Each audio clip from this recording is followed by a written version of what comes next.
This episode is Rotterdam. Rotterdam is my favorite city in the Netherlands, and it has a lot to do with what you see in this episode. I go and stay on a houseboat, I go to a bar where I find out something surprising and see something surprising, and then I head to a couple museums where there are a few other interesting things. So, enjoy Rotterdam.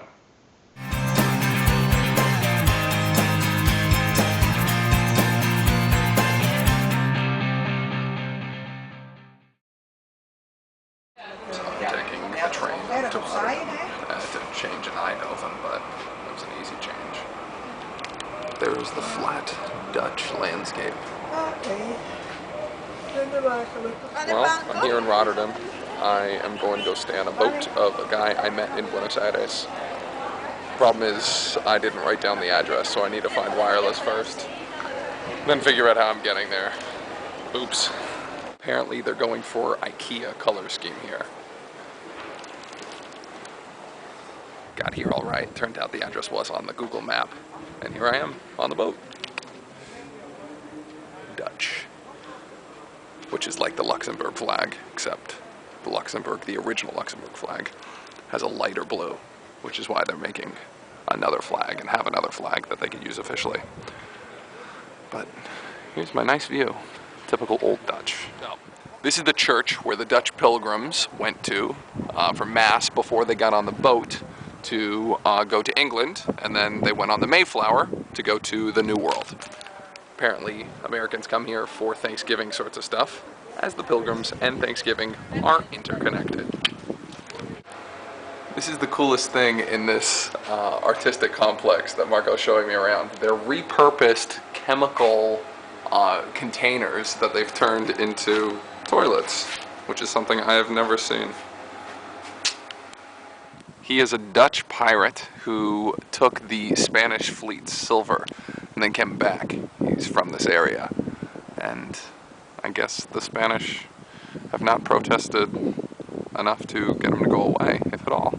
So, good on you, Pete. Bunnies. Apparently they're all around in Holland. Marco's gonna go catch one. You can actually catch them? They let you?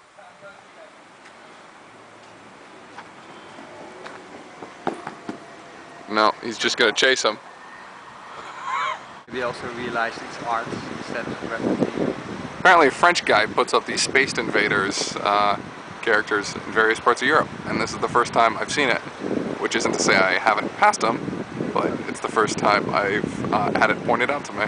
Tiny, tiny statue. Here's my head, or hand, on his head. And then a bus, a tourist bus, in the water. It is Peter the Great in Rotterdam, which is weird, because the last time I saw him was in St. Petersburg. And I don't know, his proportions are just odd for a person, I guess. They're grossly exaggerated in St. Petersburg, but here, he still looks like a weird fella. Rotterdam is a fantastically photographable city.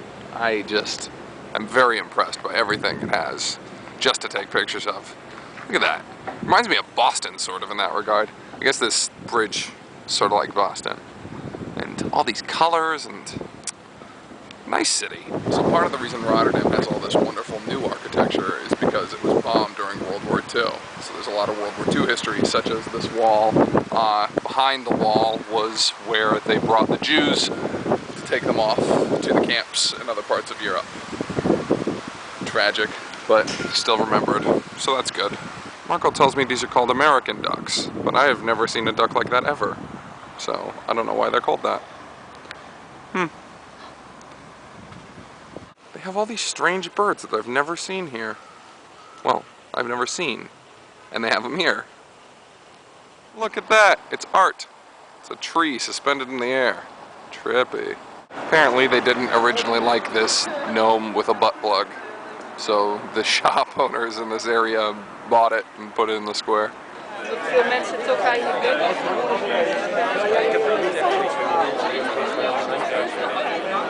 Oh, the gay marine boat. The Navy, yeah? Also got a boat. Still in Rotterdam, but soon I'll be in Amsterdam. And I have just found out that the big boat party that I'm going on is not just one boat, it is one part of many boats as part of a gay boat festival, of which the Dutch railway system is advertising go by train to the big gay boat festival. So, that's what I'm doing. Going as part of a rainbow to a big gay boat festival. Thank you, Vincent. That's why I don't like to see. They claim it's a nut house, but the real nut house seems to be this bar. That woman's just up there doing yoga sorts of things. Oh boy. So I don't know what the deal is with this woman, but she was doing numbers and then she started doing a hand job gesture. I don't understand. And she keeps coming back. She did a thing with the sun salutation I get. It's weird that she did it outside or did it with a clear view from outside to her. That was weird. The lighter she did that I was the only one that saw, that was weird. And then the numbers that she would do, she would like go like this, and then she made a hand job gesture. And I just keep looking up there, waiting for her to come back. Creepy woman. Second day in Rotterdam, getting out of the boat, and the weather is not as nice. Probably gonna hit some museums. We're in the museum now. It's free on Wednesdays. So the faces and the artwork in general were damaged during the Protestant Reformation. They came and just scratched it all up. This whole room is about a forger named Hans van Meegeren, copied from years. And these are various forgeries and the history thereof. So the crux of all this is this guy was discovered in 1945 because he sold a forgery to Herman Goering. Not a great idea. So happy to have my surrealists. To have Dali and Magritte. And more Magritte. And more Magritte. Hey, look at me. I saw Space Invader on my own back then. So they used skulls for secret offerings and a secret ceremony in a secret temple. And over here they have more skulls. And inside looks like leaves. The veins of a leaf.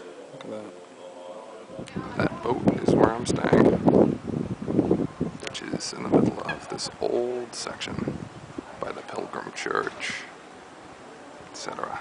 I'm off to The Hague imminently, back from that long museum day, so let's walk back up onto the ship. Whoop.